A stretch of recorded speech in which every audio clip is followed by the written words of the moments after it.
Ada orang kekeh banget Allah itu di langit. Ada yang kekeh banget Allah itu di mana-mana. Padahal para ulama berdebat itu sebenarnya ingin menunjukkan mana taat, mana adab. Adab. Para ulama pengen taat.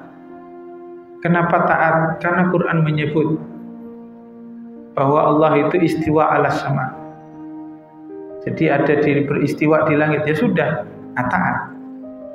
Tapi sebagian lain kan pengen beradab. Masa Allah menempati ruang? Kalau Allah menempati ruang, duduk di langit berarti langitnya lebih besar dari Allah. Itu tidak beradab. Maka Allah tidak menempati ya manapun. Jadi ingin taat dan adab. Mana yang benar, dua-duanya boleh. Jangan kemudian berdebat di situ. Karena perdebatan itu toh tidak membuat kita makin beriman atau makin kufur. Enggak juga. Jadi tidak meyakini Allah di langit, tapi kita meyakini Allah itu lebih besar dari langit itu sendiri, tetap membuat kita muslim. Meyakini Allah itu di langit karena kita ingin taat pada Quran juga tetap membuat kita muslim dan tidak menjadi kafir.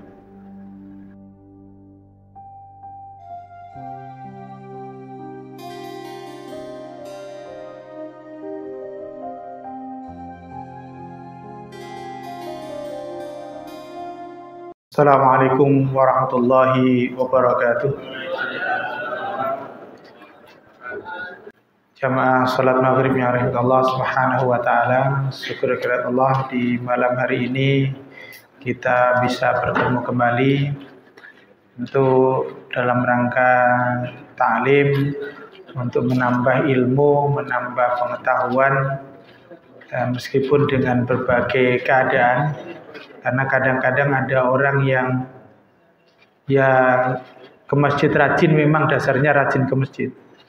Ada rajin ke masjid itu karena memang bosan di rumah, ada juga. Ada juga daripada pusing di rumah, ada juga. Jadi macam-macam. Tapi paling tidak kita di masjid itu inginnya dapat kebaikan. Jadi inginnya dapat kebaikan. Karena kita mulai masuk saja kita selalu berdoa, Allahumma ftah li abwaab rahmah. Jadi kita inginkan kebaikan.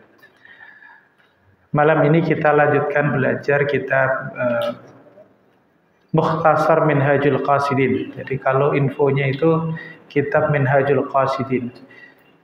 Mungkin saya perlu mengulang. Jadi inginnya setelah belajar kitab Bidayatul Hidayah karya Imam Al-Ghazali sebagai muqaddimah Ihya, kita belajarnya Ihya. Tapi kalau kitab Ihya terlalu panjang, kita pengen pendeknya. Nah, diringkaslah kitab Ihya itu oleh Ibnu Jauzi. Ringkasannya namanya Minhajul Qasidin. Tapi ringkasan itu masih 3 jilid. Nah, maka diringkas lagi oleh Ibnu Qudamah Al-Maqdisi. Namanya Mukhtasar Minhajul Qasidin. Jadi kita belajarnya ringkasannya ringkasan. Karena lebih pendek. Itu pun 1 jilid agak susah saya bawa ke sini karena halamannya lebih dari 500 halaman.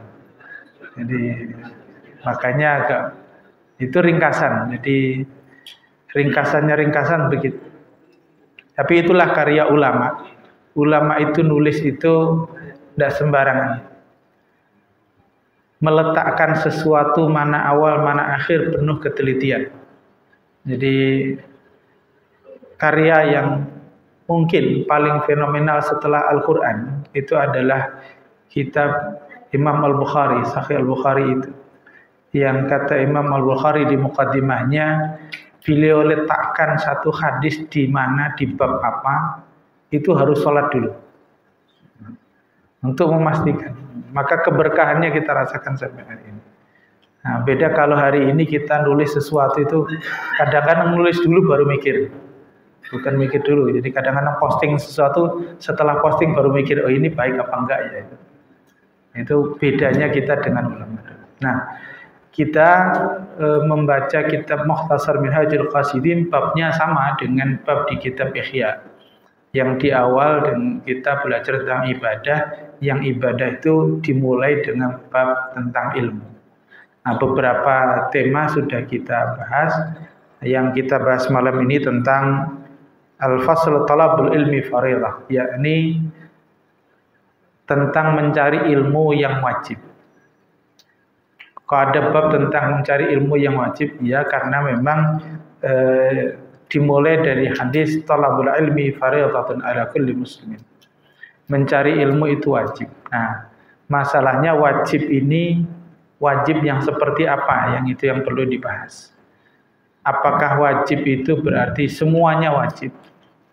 Ataukah kemudian ada yang wajib tapi hanya sebagian, sehingga sebagian lain tidak wajib, yang nanti kita kenal dengan ada fardhu ain, ada fardhu kifayah. Jadi ilmu yang bagi semua orang wajib, ada yang ilmu tidak bagi semua orang wajib. Nah, karena itu kita perlu turunkan. Maka disampaikan dalam kitab itu qala al-musannif, jadi pengarangnya atau Ibnu Jauzi dalam yang diringkas oleh Imam Ibnu Qudamah al-Maqdisi, ikhtalafan nasu fi dzalik, bahwa ilmu yang wajib itu para ulama memang berbeda pendapat. Faqala al-fuqaha huwa ilmu al-fiqh idzan bihi ya'riful halal wal haram. Bagi ulama fikih, sebagian menyebut, kalau ulama fikih yang menyebut ya fikih itu yang wajib. Karena belajar fikih kita tahu halal dan haram. Wa qala al-mufassirun wal muhaddisun, adapun orang yang ahli tafsir atau ahli hadis bilang yang disebut ilmu wajib itu adalah wal kitab wal sunnah, ilmu tentang Al-Qur'an dan hadis. Jadi bukan fikih. Idzan bihi ma yatawassalu ilal umul kullah. Karena dengan dua ilmu itu semua ilmu yang lain didapat. Wa qala as-sufiyah, jadi adapun kaum sufi bilang huwa ilmun ikhlas wa afatun nufus. Ilmu yang wajib itu adalah tentang ikhlas dan segala hal penyakit dalam hati. Nah, ini para sufi bilang begitu. Wa qala al-mutakallimun huwa ilmul kalam. Adapun para mutakallim, yakni ahli kalam, ya yang wajib itu ilmu kalam. Ila ghairi dzalika min al-aqwal alladhi laysa fihi maqalun mardhiyun wa sahih ila alamin ma'alim al-adli rabbi. Maka para ulama berbeda pendapat. Tapi Ibnu Qudamah sebagaimana yang nanti dirujuk kepada Imam Ghazali, ilmu yang wajib itu adalah ilmu yang yatawassalu alaihi rabbah, yang bisa menghubungkan seseorang kepada Tuhannya. Itu yang wajib. Kenapa? Karena pada hakikatnya kita diciptakan wa ma khalaqtul jinna wal ins illa liya'budun. Jadi kita ini hidup dalam rangka perjalanan menuju ke Allah. Mau ridho mau tidak, ya kita akan nyampe. Mau kita senang mau enggak, ya kita akan nyampe. Mau kita taat mau enggak, kita akan nyampe. Masalahnya mau nyampe dengan bekal yang baik atau tidak, itu saja. Nah karena itu yang wajib itu ilmu yang bisa memastikan kita sampai kepada Allah. Nah, itu ilmu yang wajib. Nah, meskipun enggak disebutkan di sini lebih detail, tapi kalau kita baca di dalam kitab Ihya itu disebutkan beberapa sebenarnya yang diringkaskan, yang nanti ditulis ulang oleh beberapa ulama terkait dengan ilmu apa yang wajib menurut Imam Al-Ghazali. Kalau di sini disebutkan ilmu yang bisa menggapai kepada Allah saja. Tapi apa yang menjadi wajib? Kata Imam Al-Ghazali dalam kitab Ihya itu ada 4. Yang ini kalau enggak sebenarnya sulit kita mengatakan bahwa Islam kita sempurna. Apa itu? Yang pertama adalah akidah. Karena enggak mungkin kita mengatakan Tuhanku Allah kalau kita enggak punya akidah. Maka ilmu ini harus. Maka nanti kita belajar dimulai dengan syahadat. Itu akidah. Setelah akidah apa yang kita pelajari? Ibadah yang terkhusus di situ adalah sholat. Karena memang sholat yang ibadah paling utama untuk menentukan ibadah kita yang lain selesai atau tidak. Makanya Nabi mengatakan bahwa awwalu ma suhabu bil abd as-shalah. Jadi yang dihitung pertama kali adalah salat. Jadi itu aja. Setelah salat, jadi sudah punya akidah, kemudian salat. Nah, yang ketiga ini adalah ilmu tentang al-usrah, tentang keluarga yang nanti diderivasi kepada persoalan masyarakat. Tapi dalam catatan Ihya itu kenapa keluarga itu menjadi wajib? Karena di situ sebenarnya pertama kali orang mengenal halal haram. Halal haram pertama itu apa? Pakaian. Kapan dia harus menutup aurat, kapan tidak. Ketemu siapa dia harus menutup aurat, kapan tidak. Berkeluarga itu dimulai dia kemudian merasa perlu untuk berakhlak atau tidak. Nah, itu berkeluarga. Jadi berkeluarga itu konteksnya bermasyarakat secara umum. Nah, yang keempat ini yang juga Imam Ghazali ini wajib, tapi hari ini yang paling jarang kita bahas, yakni bahasa Arab. Jadi bahasa Arab itu menjadi wajib karena waktu itu Imam Ghazali sudah keliling beberapa daerah yang orang tidak paham bahasa Arab. Yang Imam Ghazali kemudian mengatakan, bagaimana mungkin seorang muslim dia belajar Quran berbahasa Arab, dia sholat berbahasa Arab, dia belajar hadisnya bahasa Arab, tapi dia tidak bisa bahasa Arab. Maka bahasa Arab itu menjadi wajib. Makanya Quran sendiri menyebut di dalam Quran itu inna anjalnal Qur'anan Arabi. Itu wajib. Nah, cuma yang ini kemudian tidak banyak lagi kita bahas hari ini. Seberapa pentingnya bahasa Arab itu, sehingga kita kadang-kadang sekarang kan sudah ada translator, bisa diterjemahkan. Bahkan kadang-kadang kita juga mengambil hukum dari Quran terjemahan. Yang kadang-kadang kalau terjemahan, ya namanya terjemahan bukan tafsir, bukan hadis, bukan pemahaman terhadap Quran, ya sangat terbatas. Contoh misalnya soal terjemahan.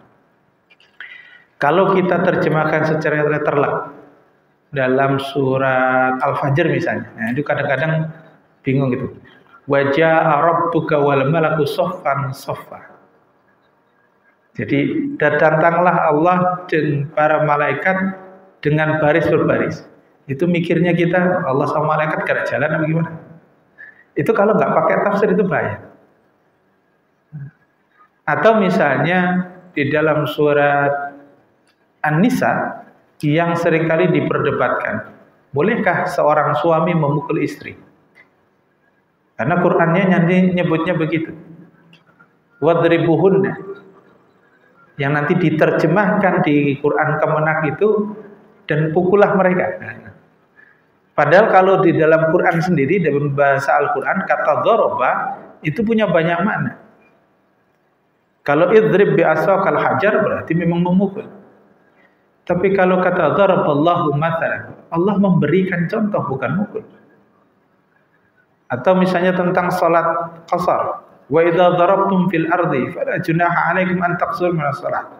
Kalau kalian safar, jadi darabtum fil ardi itu bukan mukulin bumi, tapi safar. Nah, terus bagaimana memahami ayat wadribuhunna, boleh mukul istri itu? Maka memahaminya adalah dengan praktek Nabi. Apa yang dilakukan Nabi ketika istrinya kemudian nusus bermasalah, maka tentu Nabi menasihatinya. Karena itu yang diperintahkan. Nasihatin nggak bisa ya pisah ranjang. Pisah ranjang nggak bisa. Nah, ini yang seringkali gitu. Apakah mukul? Enggak. Nabi ternyata kemudian keluar rumah tidur di masjid. Tidur di masjid. Makanya nanti ada peristiwa di mana Nabi dianggap oleh para sahabat ingin menceraikan semua istrinya karena Nabi beberapa hari tidur di masjid. Sampai kemudian Umar bin Khattab itu datang kepada anaknya Hafsah, "Ya Hafsah, kamu salah apa?" Jadi langsung nuduh Hafsah bermasalah. Karena Nabi kok nggak mau tidur. Jadi kalau begitu, mana yang benar, apakah memukul? Ya tentu dia mukul, tapi pergi dari rumah. Pergi dari rumahnya ke masjid. Karena kalau pergi dari rumahnya ke istri yang lain pasti ribut lagi. Maka pergi dari rumahnya ke masjid. Nah, inilah tafsir yang kalau kita temukan dengan ilmu. Tapi kalau terjemahan saja nanti bahaya. Nah, karena itu pentingnya belajar bahasa Arab. Itu terkait dengan ilmu yang wajib itu. Nah, kemudian wal muamalah allati kullafa ala thalithati aqsam. Adapun cara berinteraksi kepada Allah maka dibagi pada 3 perkara. Pertama al-i'tiqad, yakni soal keyakinan, wa fi'lu, yakni perbuatan atau perintah, wa tarku, yakni meninggalkan hal-hal yang dilarang.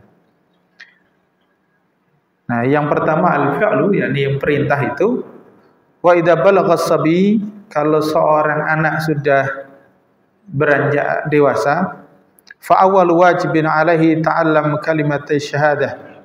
Maka yang pertama wajib dia pelajari adalah 2 kalimat syahadat. Kita ajarkan itu. Kita ajarkan pelan-pelan. Entah kalau sekarang boleh dengan lagu atau apapun enggak apa-apa. Yang penting dia sudah bisa belajar. Wa fahmu ma'naha wa illam yahsil dzalika bin nazar wa dalil. Meskipun dia tidak tahu alasannya apa dan dalilnya apa. Jadi yang penting belajar syahadat itu. Maka anak kecil termasuk kita waktu kecil itu ya sebenarnya lebih dulu hafal Al-Fatihah daripada tahu tulisannya. Karena hafal dulu. Apakah penting soal dalil? Ya nanti dulu, anak kecil tidak perlu itu. Yang penting orang tua memberikan petunjuk dan bisa ditiru. Makanya salah satu kritikan Syekh Yusuf Qaradawi ketika beliau dari Mesir kemudian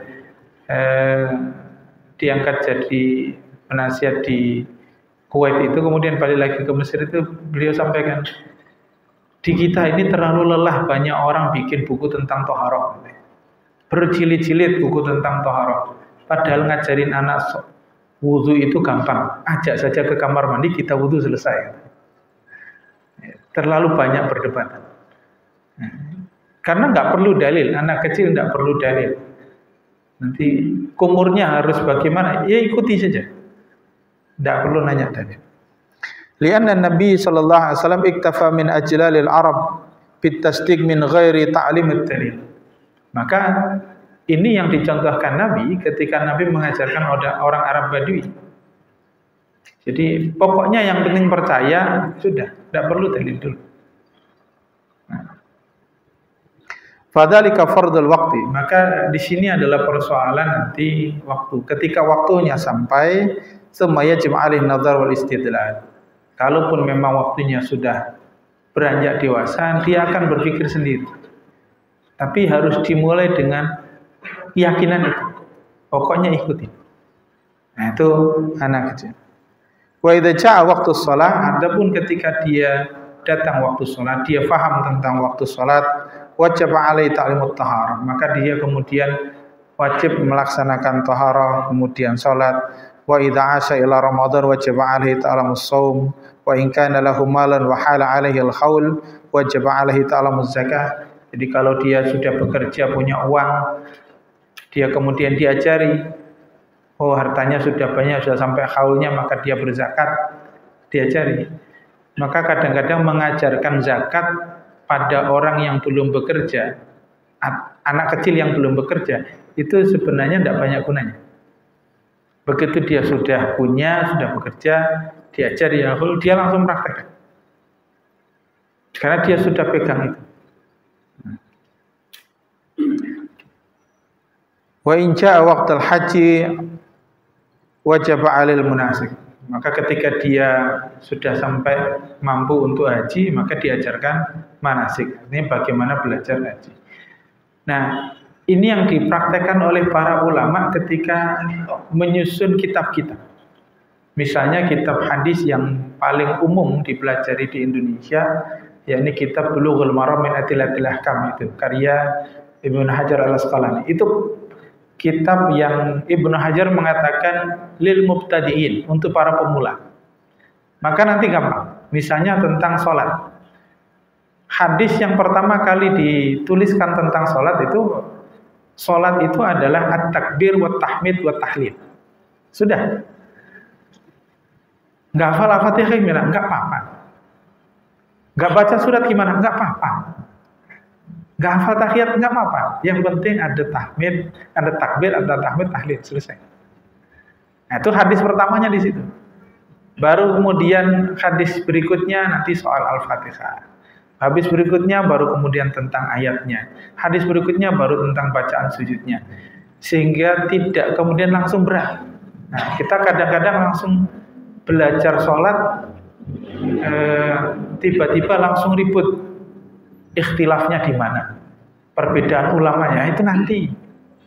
Itu nanti. Nanti berdebat, nanti kalau takbir itu tangannya setinggi apa? Itu nanti. Yang penting mau sholat dulu. Nah, jadi itu para ulama menyusun kitab sesuai dengan pola pembelajaran. Jadi bukan kemudian harus sempurna dulu. Kadang-kadang orang berpikir sempurna dulu baru dilakukan. Nah, dilakukan dulu sambil belajar untuk menjadi sempurna. Ammat tarku, adapun meninggalkan perbuatan atau hal-hal yang dilarang, fahuwa bihasbi ma yatahaddadu minal ahwal, yakni hal-hal yang membatasi diri untuk melakukan sesuatu. Idz la yajib 'alal a'ma ta'allama ma yahrimu wan nadhar ilaih. Namun ada batasan. Misalnya orang yang buta, nah itu tidak perlu mempelajari apa hal-hal yang haram untuk dilihat. Di gambaran dari Imam Ghazali menyampaikan seolah-olah ya ada ilmu-ilmu yang kalau nggak perlulah dibahas di situ. Misalnya wala 'alal abkam ta'allama ma yuharrimu minal kalam. Juga orang bisu diajari bicara begini nggak boleh, nggak perlu. Itu sama seperti orang nanti berdebat misalnya sholat berdebat soal jari ini diam apa naik turun apa muter-muter. Nanti dulu deh, khawatir ada jamaah yang nggak punya jari. Itu kita nyakitin orang ya.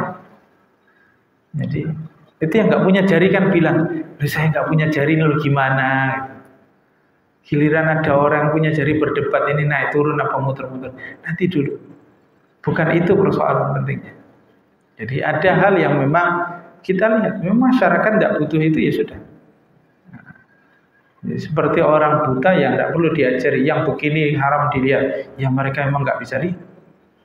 Nah, ini at-tarku. Jadi meninggalkan sesuatu itu diajarkan kepada mereka yang memang bergelut dalam bidang itu. Misalnya orang yang memang di lingkungannya banyak babi, maka diajarkan tentang haramnya babi wajar. Ya kalau kita diajarkan tentang haramnya babi, ya jarang lihat babi juga jarang. Jadi nggak perlu amat. Itu sama seperti di Indonesia ngajarin soal tayamum, nggak kepake. Orang air melimpah, jadi nggak apa. Bahwa mungkin suatu hari atau di jalan, tapi rasa-rasanya air itu banyak. Apalagi kalau kita pakai dalil Imam Syafi'i. Kalau Imam Syafi'i bilang harus nyari. Sehingga Imam Syafi'i pernah berdalil, kalaupun kita di tengah gurun pasir, tetap harus nyari. Maka ditanya oleh muridnya, ya Imam, di tengah gurun pasir kan sudah pasti nggak ada air. Kata Imam Syafi'i, la yuqalu lam yajid liman lam yatlub fa illam yatlub fa yuqalu la ya'rif.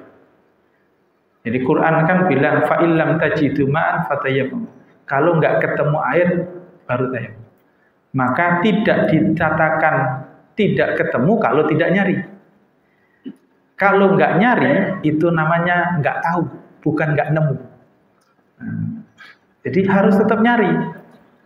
Nah, kita itu kadang-kadang nggak ada air ya sudah tayamum aja. Padahal belum nyari.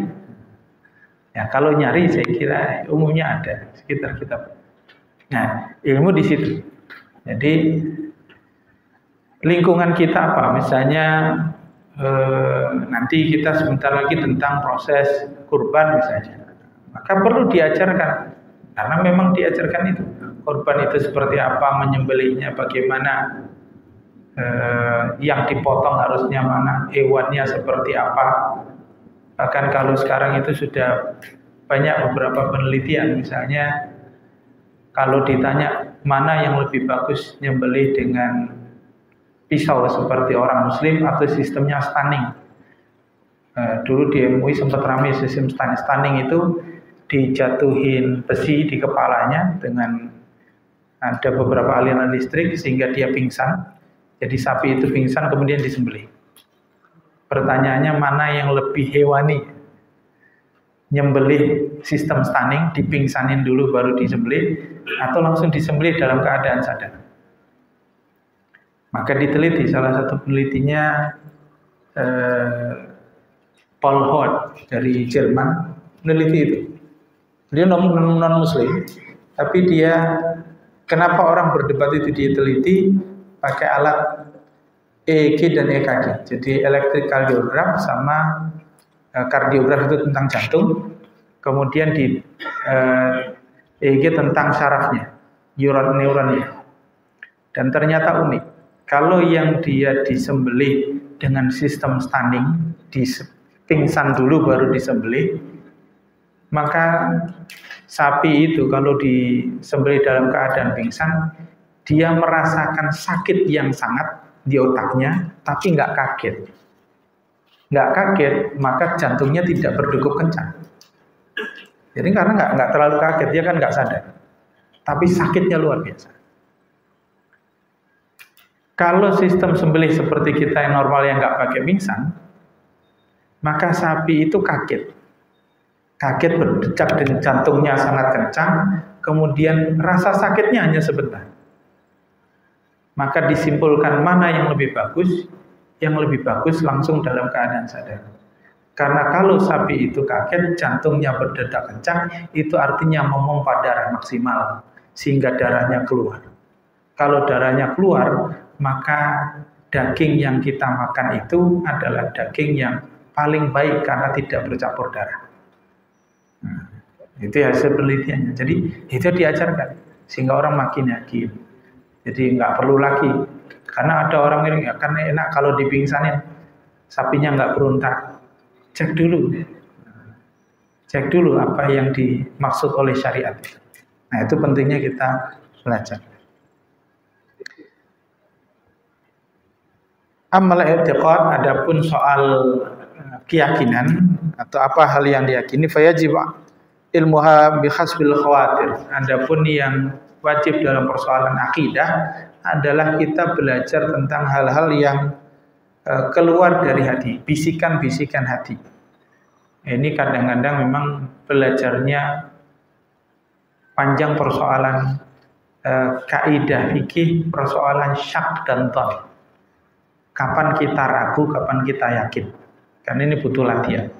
Misalnya ketika sholat, kita ragu ini 2 rakaat atau 3 rakaat. Membedakan ini bisikan setan atau tidak. Nah, itu harus latihannya panjang. Nah, tapi ini lewat i'tiqad. Wa inna khataran lahu syakkun fil ma'ani allati tatullu 'alaiha kalimat asy-syahadah. Yang kadang-kadang seringkali khawatir. Jadi al-khawatir itu bahasa Arab ya. Bahasa Indonesianya bisikan ya. Kita kemudian pakai kata khawatir itu. Jadi bisikan-bisikan yang membuat kita ragu itu jangan sampai masuk pada persoalan keraguan yang meragukan syahadat. Meragukan syahadat itu berarti kita ragu tentang Allah, ragu tentang Rasul. Nah, apakah ini mungkin terjadi? Mungkin terjadi ketika kita kemudian justru bertanya pada agama atau bertanya tentang Islam, yang pertanyaan itu justru bikin kita ragu. Misalnya begini, Allah itu ada di mana? Nah, itu orang meributkan nanti. Ada orang kekeh banget Allah itu di langit. Ada yang kekeh banget Allah itu di mana-mana. Padahal para ulama berdebat itu sebenarnya ingin menunjukkan mana taat, mana adab. Adab. Para ulama pengen taat. Kenapa taat? Karena Quran menyebut bahwa Allah itu istiwa ala sama. Jadi ada beristiwa di langit, ya sudah, taat.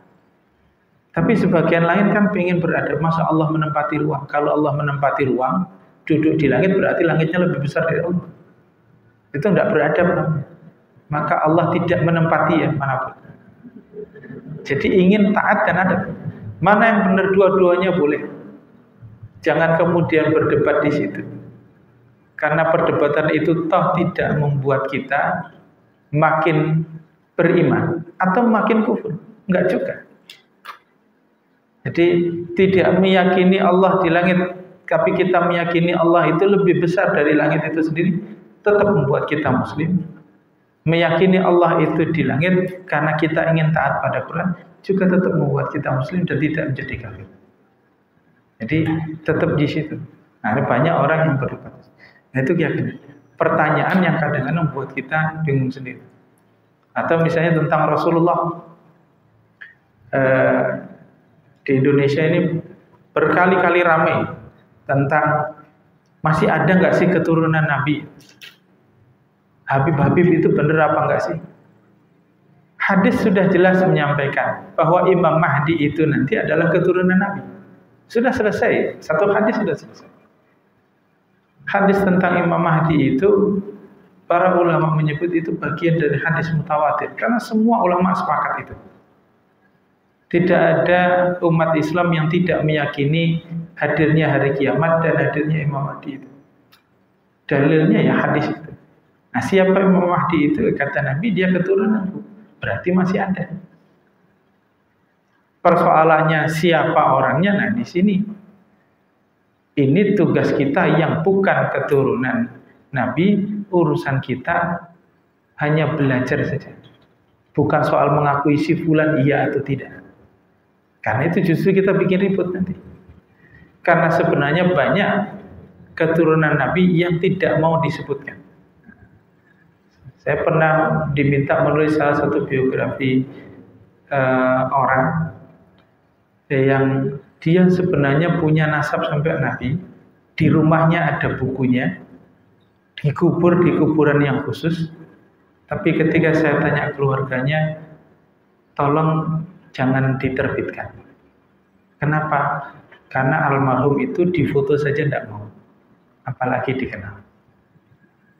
Banyak orang yang nggak mau dikenal. Jadi tidak perlu kita ributkan. Dan kita tidak tahu orang yang wajahnya mungkin sudah hilang Arabnya, tapi ternyata keturunan ya mungkin saja. Karena kita tidak tahu. Jadi itu bukan urusan kita kalau kita mungkin bukan bagian dari nasab itu. Toh kita ini kadang-kadang ditanya kakek ketika udah nggak tahu namanya. Nah sudah. Karena itu justru nanti membuat kita ragu. Ragu karena nanti ini jawabannya harus gimana. Atau ada yang nanti meributkan tentang hadis tentang orang tua Nabi. Orang tua Nabi itu di surga apa di neraka? Orang ribut itu. Persoalannya ngapain bertanya begitu? Kalau kita ketemu orang yang kemudian kita tahu orang tuanya misalnya ternyata berbuat maksiat, kita singgung kan nggak enak juga. Apalagi kita ngomongin Nabi, ya sudah. Tidak perlu kita bicarakan. Karena itu bukan persoalan kita. Tugas kita mengikuti perintah Nabi, bukan memastikan orang tua Nabi di surga atau tidak. Itu bukan tugas kita. Sehingga kalaupun ada hadisnya, maka tugas kita hanya belajar dari ulama saja. Jangan kita yang memutuskan. Karena itu nanti justru mendatangkan syak, keraguan yang meninggalkan kita dari syahadat itu sendiri. Faidan Nabi ma dzakarna annal muradu bi talabil ilmi alladhi huwa fardhu ain. Jadi ilmu yang tadi itu disebut dengan ilmu fardhu ain yang tiga itu. Jadi al-i'tiqad, at-tark wal fi'l. Mayam bagi wujuh alai syakhs, yang ini diwajibkan pada setiap individu. Harus punya ilmunya. Kapan kita merasa betul ini ragu, ini yakin, i'tiqad itu. Ini yang mungkin jarang dibahas. Bahasanya kadang detail nanti persoalan di beberapa kaidah fikih. apa itu syak, apa itu dhon, itu nanti lebih dalam. Fa amma fardul kifayah, adapun tentang ilmu fardu kifayah, fa huwa kullu ilmin la yastaghni anhu fi qawami umurid dunya. Yakni segala ilmu yang memberikan dorongan kita untuk memahami perkara-perkara dunia, maka itu fardu kifayah.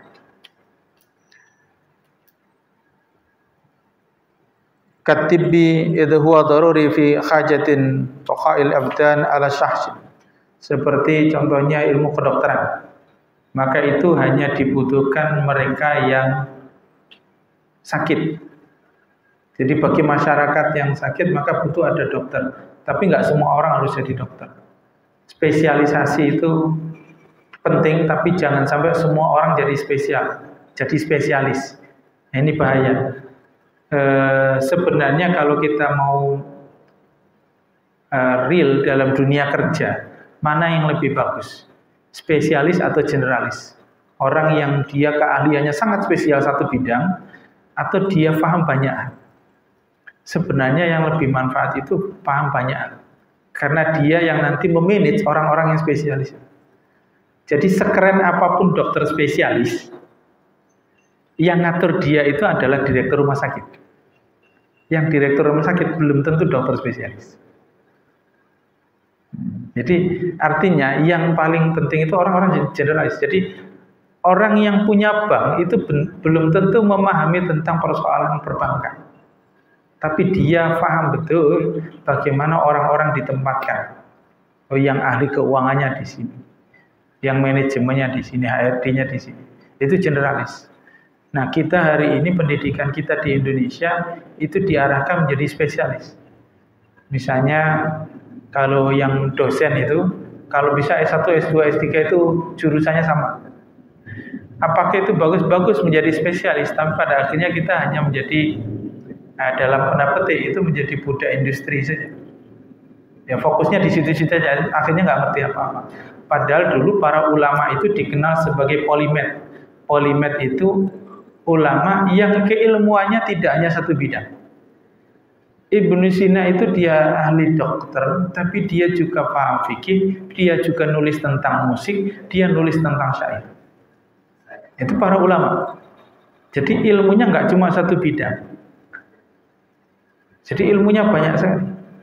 Jadi kalau hari ini enggak, yang kadang-kadang tafsir ya tafsir saja. Begitu fikih udah bengong. Begitu hadis-hadis ya. Padahal harusnya banyak. Sehingga ilmu-ilmu yang harusnya dia menguasai banyak bidang itu menjadi hilang. Bahwa spesialis itu penting.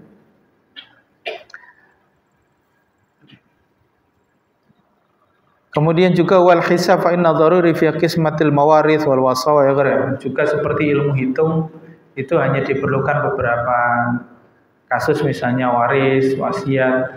Meskipun hari ini tentu banyak. Keilmuan hari ini sebenarnya yang disebut dengan fardu kifayah mudah kita akses hari ini. Saya tidak tahu bapak-bapak paham atau tidak kalau sudah mengakses ada OpenAI namanya ChatGPT yang kita bisa tanyakan di situ berbagai ilmu, chatbot. Jadi nggak kayak Google, kita diarahkan kepada website. Tapi kalau bapak-bapak buka ChatGPT itu kita tinggal tanya dan jawabannya langsung. Bahkan kita bisa perintah bikin website, bikin coding, yang nggak ngerti coding, bikin gambar itu gimana sudah ada. Jadi misalnya tolong bikinkan cover buku yang isinya tentang agama Islam tapi kaitannya dengan sains. Dia berikan beberapa contoh. Jadi sudah langsung sekarang aplikasi. Nulis jurnal yang kebingungan itu sekarang sudah ada. Tinggal kita perintah tolong tuliskan esai tentang ini. Carikan referensinya 5 tahun terakhir. Dia sudah bisa. Jadi sekarang sudah sangat mudah. Maka ilmu-ilmu yang tadi yang fardu kifayah memang harus kita kembalikan persoalan fardu kifayah. Maka sudah seharusnya kita kembalikan lagi yang fardu ain menjadi fardu ain. Jangan sampai kita ngebut anak-anak kita untuk belajar yang fardu kifayah, sholatnya ilmunya nggak tahu, ilmu tentang akidahnya dia nggak tahu, bagaimana yakin dan ragu dia nggak tahu, apa yang dilarang dan yang tidak dia nggak tahu. Meskipun dia kemudian bisa mengajarkan tentang detail tentang mesin, tentang AI, tentang teknologi, tapi kalau tanya tentang puasa dia tidak tahu. Nah, ini tentu bahaya. Ditanya tentang zakat, tidak ngerti, tentu ini bahaya. Padahal dia mau. Maka sudah saatnya kita kembalikan lagi. Yuk belajar ilmu yang wajib dulu, yang fardu ain dulu, baru fardu kifayah. Dan kalau nanti kita belajar di runtutan ilmu di Imam Ghazali yang awal itu, sebelum balik semuanya harus diajarkan yang fardu ain itu. Karena ketika balik dia sudah mukallaf, sudah siap. Demikian, mohon maaf jika ada salah dan kurang. Sudah terdengar adzan, kita akhir sampai sini. Insyaallah kita lanjut lain waktu. Billahi taufiq wal hidayah. Assalamualaikum warahmatullahi wabarakatuh.